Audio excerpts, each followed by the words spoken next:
अस्सलाम वालेकुम दोस्तों।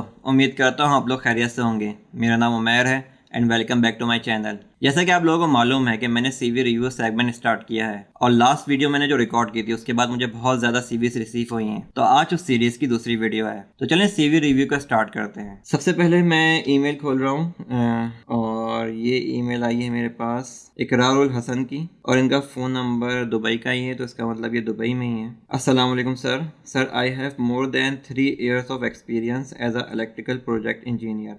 Now my plan is moving to Dubai for visit visa and finding the jobs, and please review my CV and give me good suggestion. चलें इकरारुल हसन की CV को देखते हैं। सबसे पहले तो आपने ऊपर अपना नाम लिखा है, वो भी ठीक है, पिक्चर भी ठीक है, बस आपका जो बैकग्राउंड है ब्लू थोड़ा सा डल लग रहा है। प्लेन बैकग्राउंड हो तो ज़्यादा अच्छा है।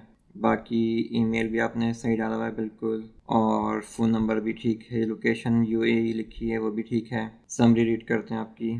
आई am an enthusiast, self confident and a fast learner.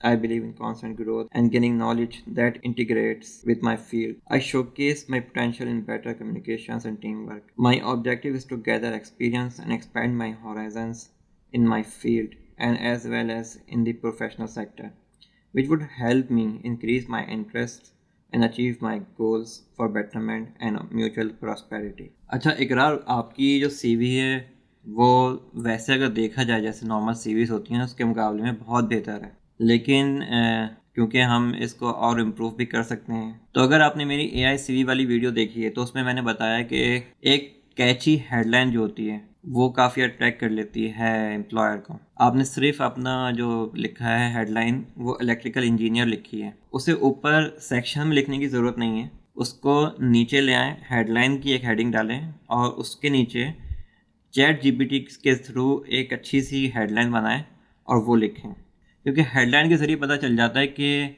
सिर्फ इलेक्ट्रिकल इंजीनियर नहीं बल्कि आपकी जो एबिलिटीज़ हैं वो भी उसके अंदर पता चल जाती हैं, क्योंकि हेडलाइन ही मेन चीज़ होती है आपकी सीवी के अंदर। तो कोशिश करें वो चैट जीपीटी से बनाएं, जैसे मैंने बताया अपनी एआई सीवी वाली वीडियो में, उसको उसके ज़रिए इसको बेहतर बना लें।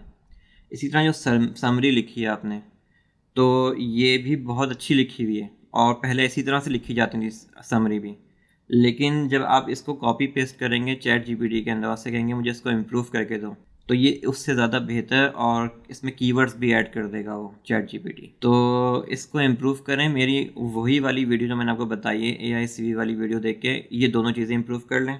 बाकी आपका एक्सपीरियंस देखते हैं। Electrical site engineer, company name लिखा हुआ है आपने, ठीक है, की रिस्पॉन्सिबिलिटीज़ लिखी हैं आपने। ये जो आपने डिस्क्रिप्शन लिखी है ये पूरी कॉपी करें।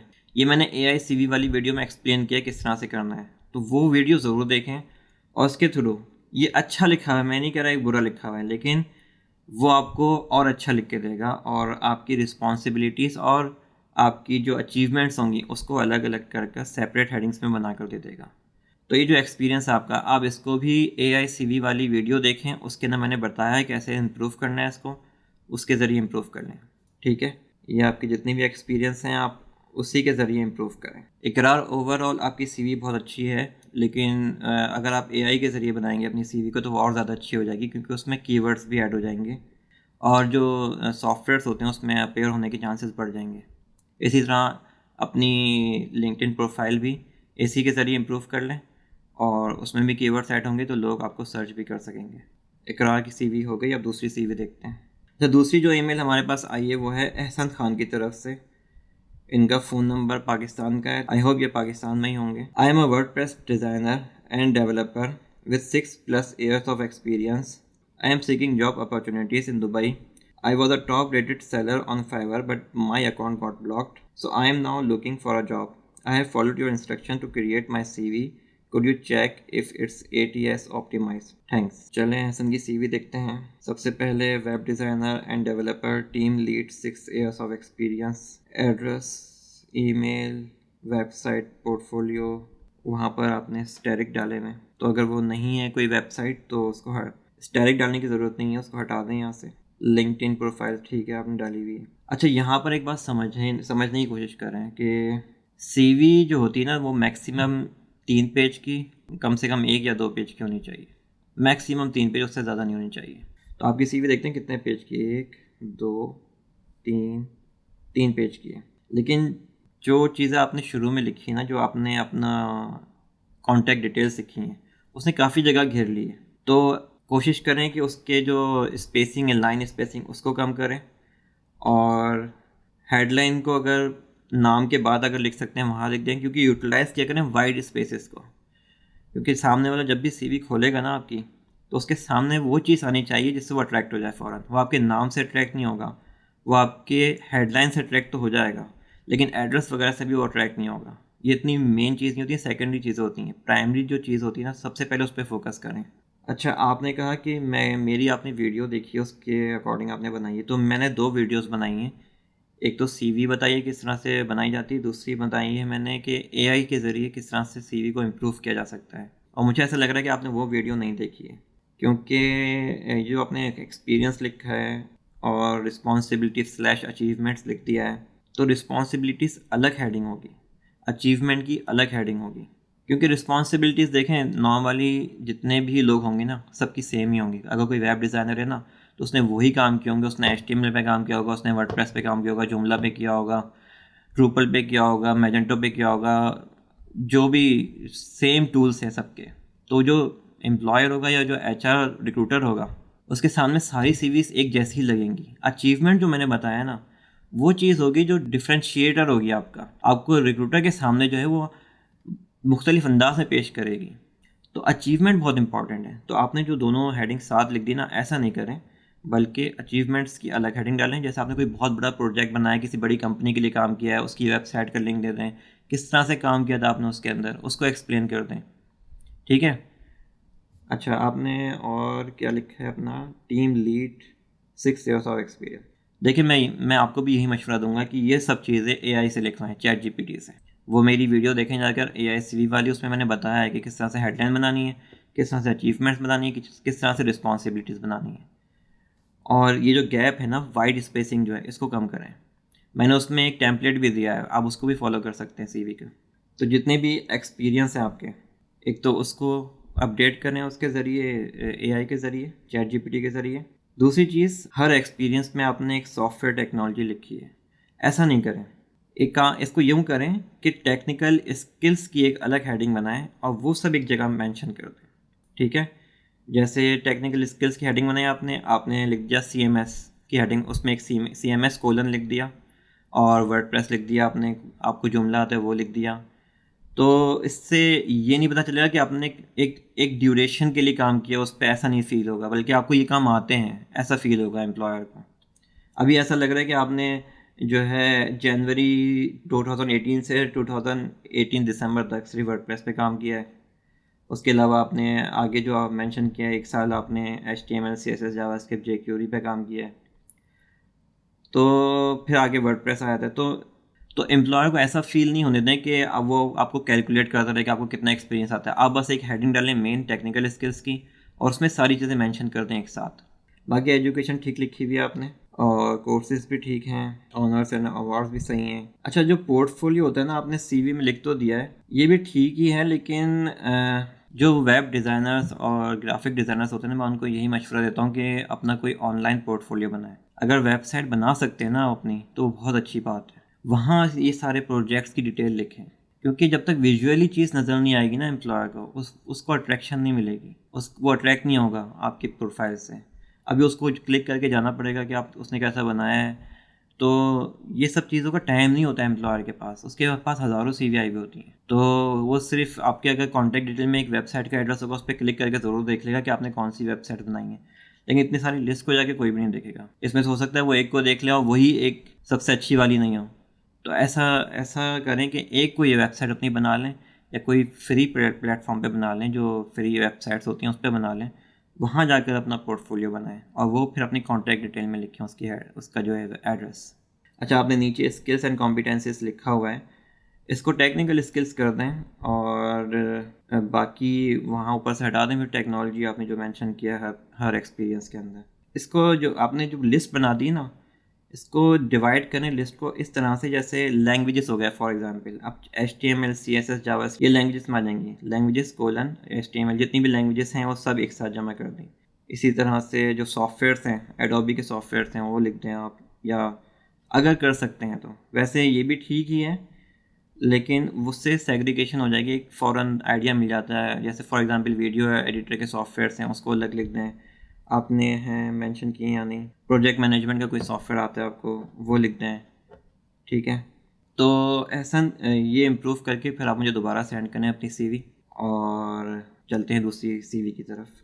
ये ईमेल आई है मुनीब अली की। अच्छा, मैं सबके नाम इसलिए बता रहा हूँ, और मैं सबसे पहले वही ईमेल रीड कर रहा हूँ जिन्होंने मुझे इजाज़त दी है अपने नाम मेंशन करने की, क्योंकि मैं एक रिप्लाई सबको सेंड करता हूँ जब भी मुझे कोई सीवी आती है कि मैं आपका नाम मेंशन कर सकता हूँ अपनी वीडियो के अंदर। तो जिन लोगों ने मुझे कंफर्मेशन दी है, मैं सबसे पहले वही वाली सीवीज़ को देख रहा हूँ। ये कहते हैं, dear Umar Hashmi, I hope this message finds you well. I am reaching out to request your professional expertise in reviewing my data analyst business analyst resume. Your insights and feedback would be invaluable to me as I strive to enhance my career prospects. Your willingness to assist is greatly appreciated, and I look forward to your guidance. Best regards, Munib Ali. अच्छा, ये data analyst slash business analyst की resume देखते हैं कैसी है। सबसे पहले आपने लिखा है data analyst business analyst Munib Ali. देखो मुनीब, ये ठीक है लिखना, उसको पता चल जाएगा एम्प्लॉयर को कि आप डाटा एनालिस्ट और बिजनेस एनालिस्ट हो, बहुत अच्छी चीज़ है। लेकिन क्या अगर ऐसा हो कि वो एक अट्रैक्टिव तरीके में लिखा हो, वही उसको मुतासिर कर दे फ़ौरन देखते ही कि आपकी कैची हेडलाइन इतनी ज़बरदस्त है कि वो पूरी सीवी देखने पे मजबूर हो जाए। ये सब लिखेंगे, जितनी भी सीवी उनके पास आई होंगी सब ने इसी तरह से लिखा होगा, लेकिन आपको अपनी सीवी को दूसरों से मुख्तलिफ बनाना है, दूसरों से डिफरेंट बनाना है। क्योंकि देखें, सबसे पहला इंप्रेशन जो होता है ना, सीवी ही होती है। वो ना वो आपको देख रहा है, ना वो आपसे बात कर रहा है, ना आपकी आवाज़ सुन रहा है, कुछ भी नहीं देख रहा उसने, ना आपका काम देखा है। उसको सबसे पहले जो चीज़ मिलेगी वो आपकी सीवी मिलेगी, और सबसे पहला जो चीज़ मिलेगी वो आपका फ्रंट, जो आपका कॉन्टैक्ट डिटेल्स लिखी होंगी, जो आपकी हेडलाइन होगी, वो देखेगा वो। तो ये जितनी अट्रैक्टिव होगी उतनी ज़्यादा अच्छी बात होगी। तो वही AI सीवी वाली वीडियो देखें आप, उसमें कैसे हेडलाइन बनानी है चैट जीपीटी के ज़रिए, उस तरह से बना के इसमें लिखें। बाकी लिंक्डइन एड्रेस, और आपने दुबई की लोकेशन डाली है। अगर दुबई में हैं आप तो अपना नंबर दुबई का डालें ना, ताकि वो कॉल कर सकें फ़ौरन आपको। ये नंबर आप ना चेंज करें इसके सीवी के अंदर, अपना दुबई का नंबर डालें अगर दुबई में है। और अगर दुबई में नहीं है तो लोकेशन अपनी डालें, दुबई की नहीं डालें लोकेशन, क्योंकि ये कन्फ्लिक्ट है उसके अंदर। एम्प्लॉयर कॉल करना चाहे वो भी देखेगा, एम्प्लॉयर भी देखेगा कि दुबई की लोकेशन है, नंबर अपना नहीं दिया हुआ, ये बैड इंप्रेशन पड़ेगा। या अगर जो वो समझेगा कि नंबर तो पाकिस्तान का दिया हुआ है और लोकेशन दुबई की डाली हुई, तो ये भी ठीक नहीं है। अच्छा, आपने फिर लिखा है स्किल्स, SQL, MySQL, BigQuery, और ये सारे स्किल्स जो आपने लिखे हैं ये शुरू में नहीं लिखते हैं, शुरू में आनी चाहिए प्रोफेशनल समरी, ठीक है। तो वो मैंने समझाया है AI CV वाली वीडियो में, उसको देखकर बनाएं। शुरू में समरी लिखें। समरी से होता यह है कि एक आइडिया मिल जाता है, एक ओवरव्यू मिल जाता है कि आप कौन हैं, आपको क्या आता है। मैं जितनी भी चीज़ें समझा रहा हूँ, जितने भी मैं सीवीज़ रिव्यू कर रहा हूँ, सबको ये समझाने की कोशिश कर रहा हूँ कि आपको दूसरों से मुख्तलिफ नज़र आना है। बस ये अपने जहन में बिठा लें कि अपनी सीवी में ऐसा इंप्रेशन डालें कि वो जो हज़ारों सीवीज़ आई हुई होंगी उनसे आप डिफरेंट हैं, ठीक है। तो स्किल्स जितने भी हो जाते हैं, रिस्पॉन्सिबिलिटीज़ जितनी भी हो जाती हैं, हर जॉब की सेम होती हैं, हर बंदे को यही रिस्पॉन्सिबिलिटीज़ मिलती हैं, लेकिन काम क्या किए होते हैं, अचीवमेंट्स क्या की होती हैं, और क्या क्या आपने ख़ुद क्या किया होता है, वो जब आप डालेंगे ना अच्छे तरीके से, तो वो चीज़ अट्रैक्ट करेगी एम्प्लॉय को, क्योंकि वो डिफरेंट चीज़ होगी, वो नज़र आएगी सामने उसको। उसने अगर 1 घंटे में 10 सीवीज़ देखी हैं, तो एक उनमें से एक ऐसी नज़र आती है जो उन सब से मुख्तलिफ है, तो उसको उस पर फोकस करेगा ना वो। ये है असल पॉइंट समझाने का, कि अपनी सीवी को दूसरों से डिफरेंट बनाएं, क्योंकि स्किल्स सेम होते हैं। इसको नीचे ले जाएं, स्किल्स को सबसे पहले डालें प्रोफेशनल समरी, और AI CV वाली वीडियो जाकर देखें, वो मैंने तरीका बताया कैसे बनेगी उसकी प्रोफेशनल समरी। उसके बाद आपने लिखा है प्रोजेक्ट्स, वर्क एक्सपीरियंस लिखा है फिर आपने। अच्छा, मेरे ख्याल में आपका एक्सपीरियंस इतना ज़्यादा नहीं है, सितंबर से नवंबर तक का है सिर्फ, ठीक है। तो कोई बात नहीं, आप ये मेंशन कर सकते हैं, और आपने बिल्कुल सही किया, प्रोजेक्ट्स ज़्यादा डाल दिए उसके अंदर।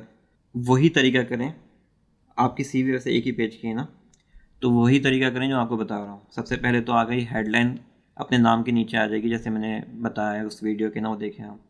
फिर प्रोफेशनल समरी आ जाएगी, उसके अंदर सारी चीज़ें जो है समराइज़ होकर आ जाएंगी आपकी, कि आपको क्या आता है, ठीक है।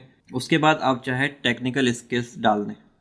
अच्छा, चैट जीपीटी से पूछें और स्किल्स कौन कौन से ऐड हो सकते हैं इसके अंदर, कौन से सॉफ्टवेयर ऐसे ऐड हो सकते हैं, तो उनमें से वो सॉफ्टवेयर सेलेक्ट करें जो आपको आते हैं। ठीक है, अभी स्किल्स के अंदर अभी मुझे लग रहा है और चीज़ें ऐड हो सकती हैं इसके अंदर, क्योंकि बहुत सारी चीज़ें हमारे जहन में नहीं आ रही होती हैं। अब एआई का दौर है तो एआई हमें बता देती है कि ये चीज़ें ऐड कर लो। मैं बहुत सारी चीज़ों में एआई से हेल्प लेता हूँ, तो मुझे पता चलता है कि यार ये तो मुझे आता है, ये मैं क्यों ऐड नहीं कर रहा था इसके अंदर। एआई से हेल्प लें, टेक्निकल स्किल्स की हेडिंग डालें, सॉफ्टवेयर जितने भी आते हैं उससे पूछें कि कौन कौन से सॉफ्टवेयर होते हैं, डाटा एनालिस्ट के, बिजनेस एनालिस्ट के, वो सब बहुत चीज़ें होती हैं इसके अंदर। आप बहुत सारी चीज़ें ऐड कर सकते हैं और आप कर सकते हैं, मुझे मालूम है आप कर सकते हैं वो चीज़ें भी। जब आपने ये स्किल्स लिखे हैं तो आपको वो स्किल्स भी आते होंगे। ठीक है, तो जब एक लिस्ट अच्छी सी बनेगी टेक्निकल स्किल्स की, प्रोफेशनल समरी अच्छी होगी, तो इंप्रेशन पहले पेज में बहुत अच्छा बन जाएगा आपका। फिर वो प्रोजेक्ट्स भी देख लेगा, आपके प्रोजेक्ट्स को भी अभी आपने जो लिखा है वो अच्छा लिखा हुआ है, लेकिन आप इसको जब एआई से कहेंगे रिफ्रेश करने को तो वो अच्छा लिख के दे देगी। और ठीक है, प्रोजेक्ट्स के नीचे फिर वर्क एक्सपीरियंस आ जाएगा, एजुकेशन आ जाएगी। तो आई होप उसके बाद आपकी सीवी बहुत अच्छी बन जाएगी। आप मुझे वो अपडेट करके भेजें, फिर मैं आपको बताऊंगा कि आप की सीवी कैसी है। या अगर मुझे नहीं भी भेजें तो आप जब आप खुद ही कंप्लीट कर लें सीवी को, तो उसको फिर आप जो है अप्लाई करना शुरू कर दें जॉब्स पर। और जो 2 सीवीज़ मैंने और रिव्यू की हैं उन सबको भी मैं यही कहूँगा कि इलेक्ट्रिकल इंजीनियर वाली जो मैंने रिव्यू की है और वेब डिज़ाइनर वाली, उन दोनों से भी कहूँगा कि जब आप अपनी सीवी को अपडेट कर लें जो मैंने बताया, उसके बाद फ़ौरन अप्लाई करना स्टार्ट कर दें जो जॉब पोर्टल्स मैंने बताया उन पर जाकर। तो दोस्तों, आज हमने 3 सीवीज़ को रिव्यू किया है, इलेक्ट्रिकल इंजीनियर की, वेब डिज़ाइनर की और लास्ट में डाटा एनालिस्ट। आई होप आपको ये वीडियो इन्फॉर्मेटिव और हेल्पफुल लगी होगी। अगर ऐसा है तो इस वीडियो को प्लीज़ लाइक करें और मज़ीद इस तरह की वीडियोस देखने के लिए मेरे चैनल को सब्सक्राइब करें। Thank you, bye.